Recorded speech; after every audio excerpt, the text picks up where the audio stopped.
はい、こんにちは、ゆきです。今回の動画では、秋の1ヶ月コールということで、全21スタイリングを紹介していきたいと思います。アフレコで各スタイリングの解説なども入れておりますので、よろしければぜひ最後までご覧ください。またですね、今回着用しておりますアイテムのクレジットだったり、スタイリングの番号っていうのも画面の上に入れておりますので、どのスタイリングが気に入ったとか、あのアイテムかっこよかったなっていうのありましたら、ぜひ感想をですね、コメントでいただけますと嬉しいです。それでは早速、やっていきましょう。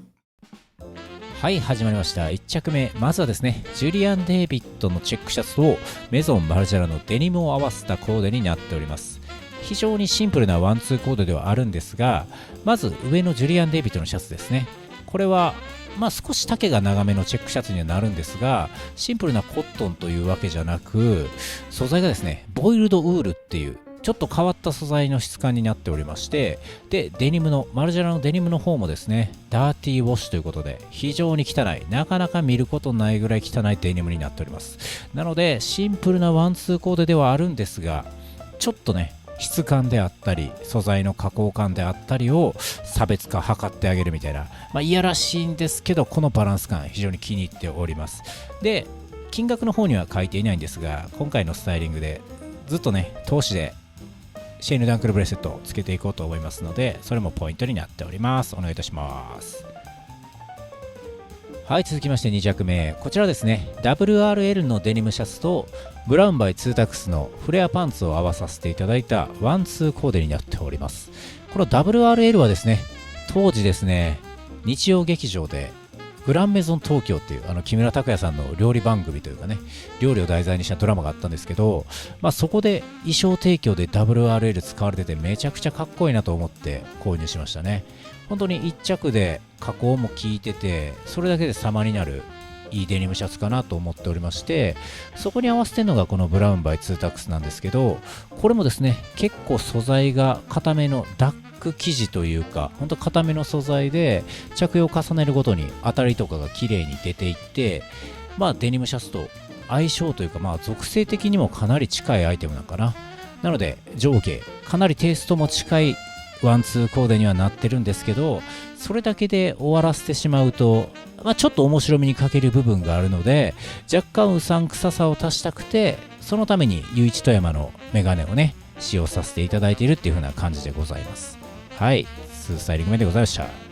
はい、続きましてこちら T のウールカシミヤチェックシャツとリック・オーエンスのマストドンカーゴパンツの合わせでございます。この T のシャツが面白くてですね、チェックっていろいろな種類があるんですが、このオンブレチェックっていうのはかなりアウトローなイメージの強い柄らしいんですね。でそれをこのカシミヤコンのウールというとても上質な素材で仕上げていて、一着それだけでかなり外しが効いているアイテムだと。でそこに何を合わせるかで思いついたんがこのリックのカーゴジョグですね。これも型的にはですね、スウェットパンツというくくりにはあるんですが、全くそうは思わせないシルエットや素材感が特徴なので、この2着をぶつけることで化学反応を起こしていくという感じですね。どうでしょうか。カジュアルな合わせながらもどことなく上質なスメルが漂いませんかね。このね、アイテムの型自体からは発生することが想定しにくい倍音のようなラグジュアリー感を出せるとね、かなりスタイリングとして渋いんじゃないかなと思っております。はい、続きましてこちら宮城秀隆のチェックシャツとラングラーのランチャードレスジーンズを合わせたスタイリングになっております。これはもうですね、デザイナーの宮城秀隆さんの私服をそのまま真似たようなスタイリングになっております。めちゃくちゃシンプルではあるんですが、これぞまさにリアルクローズっていう感じではないでしょうか。本当にね、普遍的なチェックシャツなので、デニムを合わせてゴリッとアメカジに行くこともできはするんですが、そうはせずにですね、ちょっとドレス要素も感じるセンタープレスのポリ 100% のこのランチャードレスジーンズと合わせる感じ、めちゃくちゃかっこいいんじゃないかなと思っております。でちなみに一応全てのスタイリングにクレジットを入れているんですが、ランチャードレスもリーズナブルですし、チェックシャツも別に他のもので代用できたりするので、これはそういう意味でも真似がしやすいスタイリングかなと思っております。で個人的にはちょっとドレス味を足したかったので、これにジャック・デュランを合わせて気持ち少しアーティスティックにしております。はい、続きましてこちらコムデ・ギャルソンシャツのストライプシャツとガンリュのサルエルデニムを合わせております。これはですね、本当にベースになっているのはドレス寄りのシャツとリジットデニムを合わせるっていう、鉄板のワンツーコーデがベースになっているんですけれども、ただ同じことはしませんぞという感じで、なのでリジットデニムの方をコム・デ・ギャラソンにストリートの DNA を宿すために生まれたといえる元流の名作デニム、サルエルデニムをですね合わせることによって外しております。このデニムね、もうほんと見てもらうと分かるんですけど、ベルトループもなんせ3本ありますからね、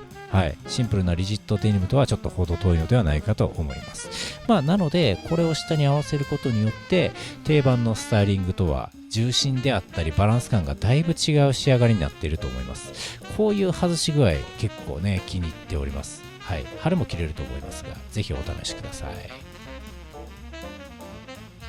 続きましてこちら、小森の小森シャツとビズビムのアイガーサンクションパンツを合わせたスタイリングになっております。これはですね、最近自分が気に入っております色素が弱めというかサイドをかなり落とした感じのスタイリングになっております。発色がいいスタイリングっていうのももちろんかっこいいんですが、今はなんかこういうギュッとサイドを落としましたみたいな色味が非常に好みでして、白シャツとカーゴパンツというワンツーコーデをそのだいぶサイドを落とした色味で仕上げております。で、発色という意味で言うと、この照明の感じも相まってめちゃくちゃ小森シャツが眩しく見えるんですが、実はですね結構実物古着っぽい風合いというか質感もありまして、それがこのビズビムのアイガーサンクションパンツとうまいことハマってくれている感じです。このね細かいディテールあたりもかっこいいんですよ。で、テーマ的にはおとなしい軍人みたいな感じで組んでみているので、そのなんていうんですかね、知性と危うさどっちも感じられそうなこのメガネなんですけど、マイキータのレスリムを合わせて締めてみております。なかなかかっこいいんじゃないかと思っております。続きまして7着目はこちらです。シュタインのオーバーサイズドリビルドスウェットと CP カンパニーのクロムアール素材のイージーパンツを合わせております。で、このねシュタインのダメージスウェットは秋冬のお気に入りアイテムでして、そしてこの CP のパンツもサイドの低い感じが気に入ってるんですね。これはかなりテック系のアイテムなんですが、色味の錆びれ具合的なところもあってブリッジ加工の効いたシュタインのスウェットとも相性いいですね。で、スタイリング的に言いますと、まずこの CP のパンツですが、これはアイテムの型としては緩さのあるイージーパンツなので、このスタイリング自体はスウェットにイージーパンツというかなり緩めの合わせにしております。ただスウェットはボロボロにダメージ加工が効いていたり、イージーパンツの方は色味や光沢感も一般的なシャカパン特有のものとはこれまたちょっと違ったり、絶妙なズレ具合が非常にかっこいいスタイリングなんじゃないかなと思っております。いかがでしょうか。7着目でございました。続きまして8着目はこちら、チャンピオンのリバースウィーブと MSU のギャラクシージーンズを合わせました。タチの悪い外し方ですよね。それはそうです。トップスのスウェットはチャンピオンのリバースウィーブということで、誰もが知るオーソドックスな名作なので、シンプルにデニムを合わせたワンツーコーデとかはよく見ると思います。それももちろんかっこいいです。ただ自分の場合はそこに単なるデニムを合わせるのではなく、ギャラクシージーンズを合わせますぜというね、再現性の低いスタイリングなので、そういう意味ではちょっとねタチの悪いスタイリングだと思うんですが、やっぱりこのギャラクシージーンズがかっこよくて、どんなトップスも食ってしまえるぐらい強いアイテムなので、あえてお通しぐらいサクッと軽いリバースウィーブを合わせてみましたみたいな感じですね。バランス感覚的にはかなり気に入っていて、秋コーデとして紹介しているんですが、これをベースにいろんなアウターを上から羽織って冬のスタイリングにすることもできるので、汎用性の高いベーススタイリングかなと思います。ちなみに全スタイリング共通でつけていますが、このスタイリングにおいてはシェーヌダンクルブレスレットもいい塩梅で外しに効いてくれております。続きまして9着目はこちら、ウルのプルオーバーパーカーとヤイカのチノパンを合わせました。このウルのパーカーは 2016AW シーズンのモデルで、そのファーストルックは本当に今でも記憶に残っているルックで、それをパクったスタイリングになっております。王道のパーカーとチノパンっていうスタイリングでいろんな味付けができると思うんですよ。ソースにケチャップ、マヨネーズ、醤油、いろいろありますよと。で、そんな数ある味付けの中から僕が選んだのは岩塩ですみたいなね、そんなスタイリングですね。本当にシルエットの妙と色味だけで差別化を図っています。で割とベースが暴力的なシンプルおしゃれになるので、マイキータをつけてみました。マイキータのメガネって結構不思議で、めちゃくちゃおしゃれやし、めちゃくちゃ実用的なんですよね。なのでこれがあることでスタイリングを白黒つけにくくすることができて、おしゃれやと思ってやってるのか、ただそこにあった服を羽織ったかわからなくさせることができるので気に入っています。はい、続きまして10着目はこちらです。ヒューマンメイドとガールズドントクライのフーディーとソロイストのザジンを合わせました。このフーディーはね、クレジットの記載は3万円なんですけど、実はプレネで5万円ぐらいで買いまして、俗に言うレアアイテムですよね。なので転売ヤーたちが狙いがちなアイテム、それを自分は本当にそれ自体かっこいいなと思って購入したわけで、じゃあどう着るのかっていう話で、シンプルにデニムでも合わせればそれだけでかっこいいんですが、スタイリングのサビをですね、レアアイテムだけに頼ってしまうと、これガールズドントクライになっちゃうわけですよ。はい。なのでちょっと外せる凝ったアイテムでありつつ、裏腹という側面でもハモれる可能性があるソロイストのザジンを合わせました。で、靴を履くならそれこそビズビムのバージルとか合わせてボトムス周りを V ラインっぽく仕上げたいですね。そうするとレアだけで着ているスタイリングからは一気に距離出せるんで、ソロイストもねバージルも結構レアなんが微妙ですが、はい、続きまして11着目こちらです。これはもういろいろな動画でも登場しております。ラフ・シモンズのバカデカパーカーと MSU のバギーデニムの合わせでございます。上下とでかく、もはやバレンシアガのルックっぽくないですかね。はい。で、着るときと場所は選びますが、たまにこういうスタイリングをしたい日ってきますよね。で、そこでポイントっていうわけでもないんですけど、例えばトップスでビッグシルエットってなった時に、その中でもどこがどうビッグなのか考えるのは結構大事で、例えばアームホールは太いけど丈は長くないとか、アイテムによって細かくあると思うんですね。それでこのラフで言うと面白いぐらい全てが全て大きいんで、逆にね結構首周りの開き具合が難しいんですよ。普通の丸首の T シャツとか入れるとインナーの首元だけ詰まっていて気持ち悪かったりするんで、これはヘインズのタンクトップを合わせるのがちょうどでしたね。だいたい首の詰まり具合っていうのは 3,4 種類ほどあれば適切な回答が見つかると思うので、ぜひ参考までに。はい、続きまして12着目はこちらです。堺のフーディーと MS のベルベットジッパーパンツを合わせてみました。これはですね、おしゃれ芸大生みたいなイメージで組んでいましたね。これも堺のトップスが分かりやすい目立ちアイテムになっているので、それをおしゃれ芸大生ならどう自分のものにしながら成立させるかみたいなスタイリングをイメージしました。まずね、このバーイタリア部分の緑色を要素として拾いながら、素材感でもめちゃくちゃ豪華な雰囲気が出せる MS のパンツを合わせつつ、さらにキャスケットをかぶることで自分絵描きますせみたいな感じですね。はい。で、このキャスケットは柱のアイテムでずっと10年以上使ってるんですけど、秋冬はこのキャスケット逆さかぶり好きなんですよね。絶妙にアーティスティックにストリート感が出せますし、被り物の中でキャップやニット帽ほど一般的ではないから、そのバランス感も渋いんですよね。はい、よろしければ参考までに。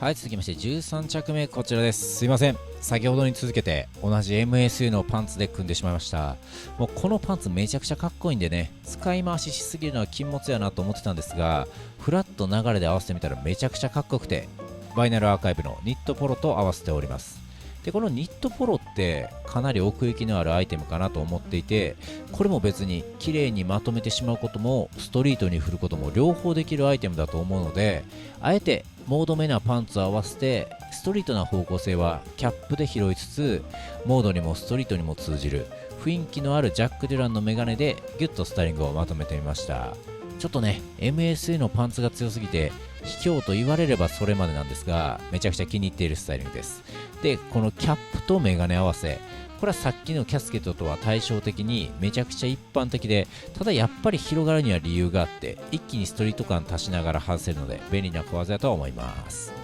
はい、続きまして14着目こちら。これもまあ卑怯ではあるんですが、堺の強力なニットを MSU の強力なギャラクシージーンズと合わせましたっていう感じですね。はい。で、最近よく見ているブルーロック的な感じで言うと、才能と才能の化学反応系スタイリングですね。はい。そりゃかっこいいよっていう2着同士の合わせになっています。多分ね、堺のルックとかで登場するスタイリングやと、綺麗なストライプスとかで丁寧にまとめてくる方が多いと思うんですけど、こちらではあえて互いに食い合うような組み方をしてみております。で、このニットは柄がめくれたようなデザインになってるんですけど、ボトムスに視線がしっかり集中するからこそそのあたりも気づくし、段々になったニットのデザインだからこそその隙間で光るパンツもより一層気になるみたいなね、そんなスタイリングを目指しました。ちなみにこのトップスは、定価は8万ぐらいなんですけど、ヤフオクで5万円ぐらいで購入いたしました。はい、続きまして15着目、こちらです。アワーレガシーのカーディガンとコウモリシャツとメゾンマルジェラのダーティーウォッシュデニムパンツを合わせてみました。イメージ的には何でしょう、知的グランジニキみたいな感じですね。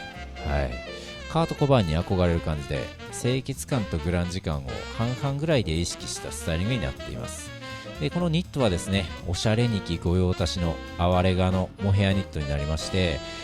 鉄板の名作アイテムやと思うんですけど、これはセールで買ったのでサイズ48番で、インナー使いするとしたら気持ちちょっとサイズ大きいかなっていうぐらいですね。ただアウターとして羽織る分にはちょうどいい感じなので、小森シャツの上から羽織って合わせてまして、このグランジ感がマルジェラのデニムとも相性抜群でございます。このマルジェラのデニム本当にね、これにしか出せないグランジ感っていうのがあるので、めちゃくちゃおすすめですね。で需要あればアワレガのモヘアニットもまた紹介したいなと思いますので、それはぜひコメントなどいただけますと嬉しいです。お願いします。続きまして16着目、こちらサンシーのシュリンケージ V ネックとソロイストのタンクトップとダブレットのジャージを合わせました。まずこのサンシーのシュリンケージ V ネックですね。これ完全にニットの顔をしていると思うんですけど、実は編みではなくて織りなので、ニットというより布巾でして、それをデザイナー自らの手で縮充したシリーズで、この独特な雰囲気がすごい気に入ってるんですよね。でそれをダブレットのインビジブルジャージと合わせました。これは股上が異常に深くて自由にサルエル具合を調整できるジャージなんですけど、発色のいいカラーリングと技ありのシルエットがめちゃくちゃ気に入ってまして、でこれアイテムの線自体はかなり細いんで、初見だとすぐにはサルエルに見えないんですよ。ただ明らかに股上は深いんで、じわじわ全体的なスタイリングの緩さとか重心の低さが分かってきて面白いなってなるスタイリングです。でちょっと雰囲気の味付けとして MSU のスカーフを合わせて見上げることで、この何とも説明しづらいネペンテス感のあるスタイリングにしてみてます。続きまして17着目、こちらヘルスニットのヘンリーネックとビズビムのアイガーサンクション、そしてそれをタイガ高橋のサスペンダーで吊るしたスタイリングになっております。仕事的にね、あまりリアルクローズではないんですが、超気に入っているスタイリングです。ビズビムのアイガーサンクションの動画でも説明してるんですけど、昔はパンツをサスペンダーで吊るす時代があって、結構ヴィンテージを意識して作り込まれたアイテムって現行でもそのサスペンダーボタンがついてたりするんですよね。なのでせっかくならばということで、それを使ってタイガ高橋のサスペンダーで吊るしたスタイリングになっております。時代背景的にも相性が良さそうなヘルスニットのヘンリーネックを合わせまして、なんでもないんですけどかっこいいんですよね。やっぱりベルトで吊るすのとはまた全然違う雰囲気になって、ウエストから肩、背中に描かれるデザインだったりも新鮮なので気に入っております。続きまして18着目、こちらダブレットのトップスと CP カンパニーのパンツを合わせてみました。なんとなくお気づきかと思うんですが、これは自分が好きな色味のスタイリングですね。やっぱりミリタリー系のアイテムが結構好きだったりするんで、このカーキっぽい色味が好きで、それを中心に同系色でまとめたスタイリングになっています。でパンツは元祖テックウェア的な存在の CP カンパニーで、トップスはおそらく国内で一番有名かもしれないテックウェアのヒートテックではなく、それをパロディしたであろうヒールテック。このテックという中での絶妙にずれたバランス感覚を色味の近さというワントーンコーデの色彩感覚でつないでいるのが、あまり例を見ない外し方かなと自負しております。とはいえね、ちょっとこれも構造まで考えるとこのアイテムでしかしにくい、再現性は低いスタイリングですけど、これもいろんなアウターを羽織るベースに使えるスタイリングです。続きましてこちらトーガの異素材ミックスのカーディガンとブフトのワッフル、そして MSU のバギーデニムを合わせてみました。これは何でしょうね。トップスはトーガ屈指の褒められカーディガンと、何にでもよく合ってくれるブフトのワッフルをインナー使いしているので、ここまでだと分かりやすすぎるかっこいい系なんですよ。スタイリングの中で徳を積むような、ある種ポイント稼ぎ的な組み方で、このまま無難に決めきったらそれはもちろんかっこいいんですけど、それだけだと若干面白くない気もするんで、マスボーイズバギージーンズを合わせることでちょっとシルエットとディテールで劇薬を注入してあげると。見てください、このレーザープリントのウォレットチェーン柄、かわちい。デニムっていうアイテムの型もね、使い勝手いいですよね。もちろん順当にいってもかっこいいんですけど、面白みのある感覚を提案するなら、せっかくだったらこれぐらいがいいかもしれないですね。はい、そんなスタイリングでございました。はい、続きまして20着目はこちらです。 CP カンパニーのゴーグルジャケットとダブレットのカウスエンブロイダリートラックパンツと MSU のポップコーンスウェットを合わせてみました。これはね、こじらせた結果めちゃくちゃ迷いましたね。CP のゴーグルジャケットの合わせ、色味もミリタリーというテイストも使いやすくて CP の動画でもいろいろ着てるんですが、何を合わせてもそれなりにかっこいいんで、今改めて面白みを出すにはどうすればいいかなっていうことで、結果としてダブレットのカオスエンブロイダリートラックパンツを合わせてみました。フリガンっぽい着こなしを考えると、当然シンプルなジャージは相性いいんですよ。それは分かりきってる話なので、あえてそこから一回りも二回りも派手なジャージを合わせてみようかなと。で現実的に着るなら動画でも着ている青のジャージとかの方がかっこいいと思うんですけど、今はこんなジャージも生まれましたし、インナーにもポップコーンニットをメンズのスタイリングに使う時代になりましたよって主張するような、言うなればカジュアルズ 3.0 みたいな感じですね。面白みを取るならこれかと思います。はい、続きまして最後のスタイリングでございます。 MSU の13スタジアムジャケットと MSU のバギースウェットパンツ、そしてウィンダンシーのタンクトップを入れてみております。イメージ的にはかっこいいバスケ部の先輩みたいな感じですね。はい。インナーにこのビブスみたいなタンクトップを入れまして、でそこにスウェットパンツを合わせることで、スウェットのシルエットはね、多少バギーにはなるんですが、がっつりスポーティーなベースで組んでおりまして、ここまでベースをがっつりスポーティーに組めると、もはやどんなアウターを合わせても外しになります。でなるんですが、自分が合わせたのは MSU の13スタジアムジャケットっていうことで、背中の13っていう数字のデザインが文字通り背番号のようで、捉えようによってはスポーツ要素を引っ張ってくれるんですよね。そしてこのタイトで短丈なシルエットは若々しい爽やかなかっこよさがあるじゃないですか。青春ですよね。移ろう街と逆に青のまま募る心ってか、これは青より赤ですけどね。これ何の話？ちょっと待って、もう忘れました。はい、そんな感じでした。はい、いかがでしたでしょうか。秋の1ヶ月コーデの紹介でございました。近日中にですね、冬の1ヶ月コーデも公開しようと思っておりまして、逆にですね、春と夏につきましては、だいぶ前にすでに公開しておりますので、今回のでもし気に入ったっていう方いらっしゃれば、ぜひそちらもご覧いただければと思います。そのところでご視聴くださり、誠にありがとうございました。